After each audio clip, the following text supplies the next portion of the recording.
No sacred cows, yan ang matagal nang ipinangako ng Pangulo sa investigasyon sa flood control corruption scandal.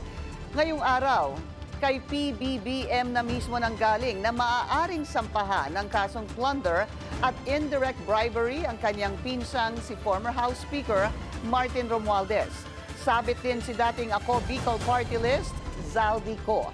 Narito ang agenda report ni Ivy Reyes. Gaya ng paulit-ulit na sinabi ni Pangulo, walang sasantuhin dito. Kahit kamag-anak, kaibigan, kaalyado, there will be no sacred cows. 2 buwan simula ng sambitin ng Malacanang na walang sisinuhin ang investigasyon ng administrasyon, nagbigay mensahe ang Pangulo ngayong araw na maaaring sampahan ng kaso ang kanyang pinsan at dating House Speaker Martin Romualdez.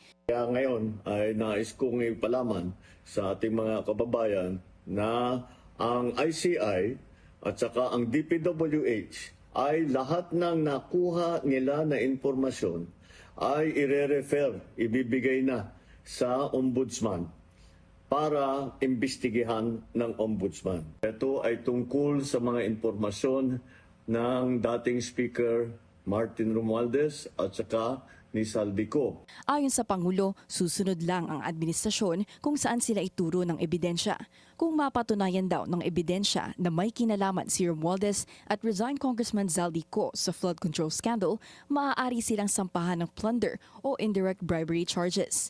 Matatandaan na nang ituro ni Zaldico ang magpinsan bilang utak umano sa anomalyang ito, nananatili raw na bukas sa anumang investigasyon si Romualdez.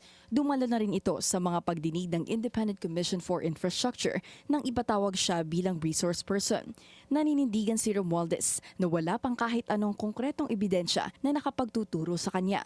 Matatanda ang isa sa hamon sa pamahalaan, lalo na kay Ombudsman Jesus Crispin Remulla, ay kung tatablahin ba niya ang frat brad niyang si Romualdez. Para sa agenda, Ivy Reyes, Billionaire News Channel.